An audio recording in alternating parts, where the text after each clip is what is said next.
Hey everybody, Paul here, and welcome back to Best Food Review Road Trip. Today, our road trip has taken us to Yachats, Oregon. Just a little town on the Oregon coast, and we actually have reservations here to go to a restaurant, but we got into town really early, so we decided to stop at a local brewery and get some beer. Let's just jump right into it, guys. We're gonna start with this red ale at the Yachats Brewing Company.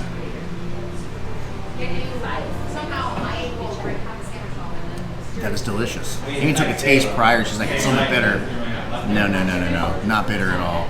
And this, I think, is, I don't know, I'll put it right down here what this is, but it's a lager. Very tasty beer. Very tasty beer, and a good way to kill some time before we go eat. This is the kind of decision I like to make for the first meal of the day. Yes, we haven't eaten yet today, so we're probably gonna get a little buzz. Let me try this.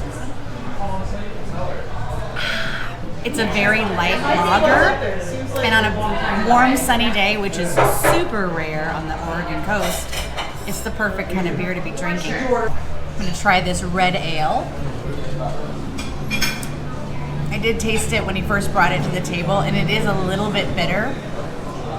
But that's because we just had some Irish fare. In fact, I tried the Smithwick's, which I've had before, and it's one of my favorites. We didn't do a video, but you can see that on our Instagram account, because we'll post some pictures when we don't do review videos. Check us out over there too. That beer at Yachats Brewery is so good. I probably, I haven't eaten anything today, and I've had a couple beers in there, so I got a good buzz going. Yep. Yeah, right? Yep. Yachats is a little tiny town, so like for the areas that you can come and visit, like there, it's there, and then down towards the water. Other than that, there's not a lot here, guys. All right, so we finally made it.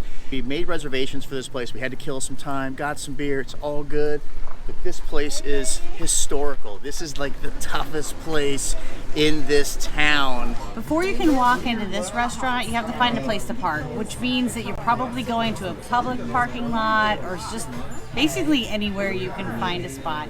This location is right on 101, so they do not have like a designated parking lot as far as I know. And so make sure to arrive early if you have a reservation.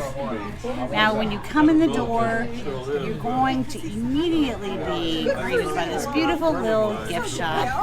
And then when you come into the restaurant, it's adorable. I love all of the umbrellas on the ceiling. It's very charming. They have a full bar on site, so if you don't want to sit down and eat at the restaurant, you can just go straight to the bar, enjoy yourself. What's amazing is we are in our home state of Oregon.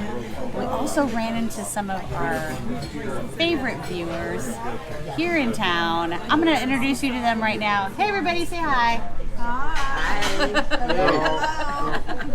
Cheers. Well, here we go. All right. There it is. There's my healthy drink, right? I mean, I got to get my vegetables in somehow. You know me, guys. I got to get my Bloody Mary. Nothing special on it. Just looks straight old school. Got some olives, green bean. They got the paper straws, right? Gotta love that. Let's try it out. Put together there. Absolutely delicious. Could be a little spicier. I might look for some Tabasco, but the flavor, spot on.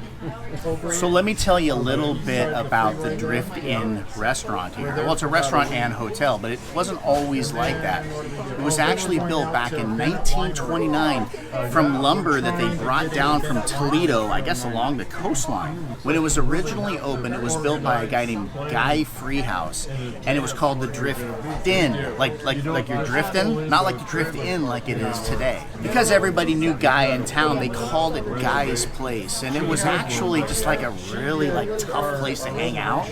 But when Prohibition hit, they couldn't sell alcohol. Well, could they? They actually moved the alcohol sales, gambling and stuff upstairs and turned the bottom level here into an ice cream parlor. But everybody in town knew what was up. So in 1960, a guy named Lester Blair, a local here, bought the place, and he did not change it. It was still like a tough, seedy bar. In fact, he had a boxing ring he put upstairs, and he encouraged anybody that came here that had an issue to take it upstairs. It was a tough place. The locals, a lot of them didn't really like it. In fact, people would cross the street just to pass by. They said that the smoke in the windows made it all cloudy, but the men in town loved it. And Lester actually made a rule inside the bar that there was no cussing in front of the ladies. So I guess he was a classy guy. His dad raised him right? So the bar ran here for quite some time, and it was actually kind of frowned upon, but in like 2000 they sold it. I guess Lester got too old, started forgot debts. Like when they went in the booklet afterwards, they would find debts for years that nobody ever paid. And then he moved in with his family, and they opened up the car that was parked in front of the building, and there was $20,000 in quarters from over the years, from just him pitching quarters in there, from people paying for pool and for cheap beer. Anyway, his family sold it in 2000, and today they have brought it into this niche-y little restaurant. There's a hotel upstairs where the boxing ring used to be, and it's just like they serve really interesting food, and we're going to show you what we got. Let's take a look at this massive menu. It's huge. I mean, I was kind of surprised actually that there were so many items in this little restaurant, really. I mean, usually seaside places don't have this big of a menu. Now they have some things that are just available for brunch, so you better get here by 2 if that's what you're, looking for. But it is super diverse. Yeah, looks like they got Thai food, Thai noodles. Now, one thing I wanted to notice, you see at the bottom of each of these pages, is that whatever you order, regardless of your party size, you're going to pay a 20% gratuity that's just going to be added to your check. Yeah. Oh, check it out. They got pizzas here. It looks like there's a lot of signature pizzas. We, however, did not try one. I love pizza too, but there was just so much more on the menu. In fact, the seafood is what we came for. This right here is what we were looking at. Yeah, but I mean, if you have never been to the Oregon coast, you have to get yourself some Dungeness crab. Oh, yeah. And, they got signature burgers. That one looks very good. That now, bacon isn't it the avocado. burgers where you can choose your patty? It's kind of cool. Yeah. Anyway, they also have a daily special, and while we didn't order the daily special, it's something you'll always want to make sure you ask when you stop by the Drift Inn, because looked like some nice stuff. Look pretty good. Pretty good. Oh my God. This food looks amazing. Sometimes they just throw food on a plate, but these guys are all about the representation here. This is the crab melt, and it has crab, it's got cheese, Swiss cheese, I believe, tomatoes, it's got this crispy bun. I ordered a salad instead of fries with some ranch dressing because I got to keep it somewhat healthy now and then. All right, looks delicious. Let's see here. We left him by himself before for homo for long, and he's got a couple weeks spells later. That is absolutely fantastic. The crab, the cheese is fresh, the bread is perfectly crispy, and that tomato is like not too thick, not too thin. That is wonderful. Let me try it again here, because maybe I'm just really hungry because I haven't eaten today. No, that's really good. That's really good. I'm like, remember the old cartoons where the guy would pull his jaw out, put the food in, and then just insert it into his mouth? That's what I want to do with this, but no, I'm not going to do that. I got a smoked salmon crepe, and this looks really decadent. On the side I have home-style potatoes, but I'm going to cut into this crepe first. Look at that. Ooh, it's got some salmon in there. Get a big bite of that.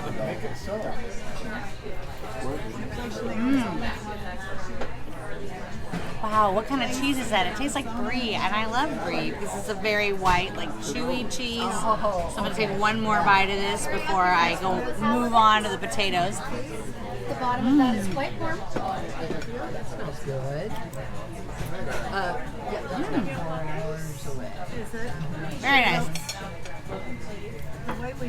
Crispy, fresh. I can't wait to eat the rest of this. But first of all, I'm going to take a bite of Paul's crab melt because it looks amazing. I'm going to finish what he started.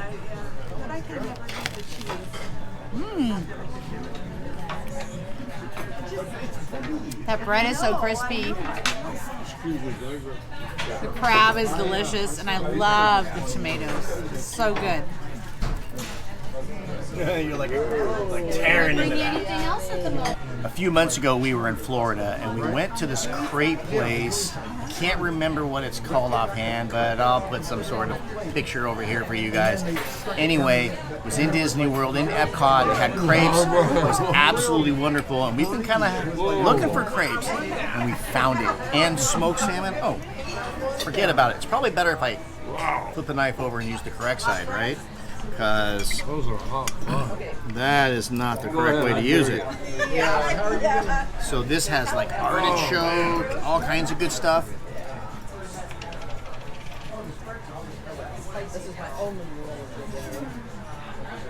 Oh my god.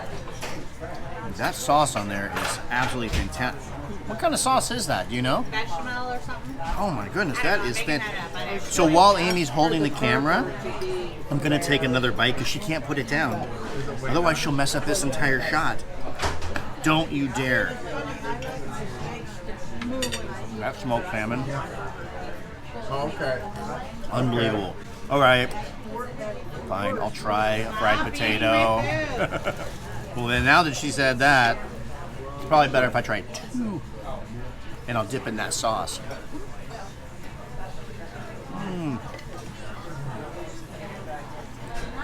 You know what's funny? Earlier today, the people at the table were talking about how I don't like fries. I love fries. Fries don't love me. That's why I don't eat them. But I'm going to eat one more because, like I mentioned, Amy's holding the camera and can't stop me. Well, what did we think of the Drift Inn? This place, this was awesome. It really was. It's very comfortable in here. I think you can dress however you want. We didn't have to wait. There's lots of space, and the town is packed. There's a lot of people here. We got in right away. The food maybe would be a little more than you would expect if you're bringing a whole family in, but it's well worth it, guys. The ingredients, everything was fantastic. Yeah. I mean, it was quality food, you know, so highly recommend the Drift Inn and the history. Forget about it. With the history of this place, you got to come in just to say that you were in the toughest bar in Yachats, right? Maybe the toughest bar on the coast. I don't know. If you guys like this video, make sure to give us a thumbs up, subscribe to the channel, ring the bell, but most importantly, shoot us a comment. We'd love to hear from you guys, and we encourage you to reach out to your local food resource. There's a lot of people in your community that probably could use a bite to eat, and you could help and really help your community. So until we meet together again, guys, stay classy.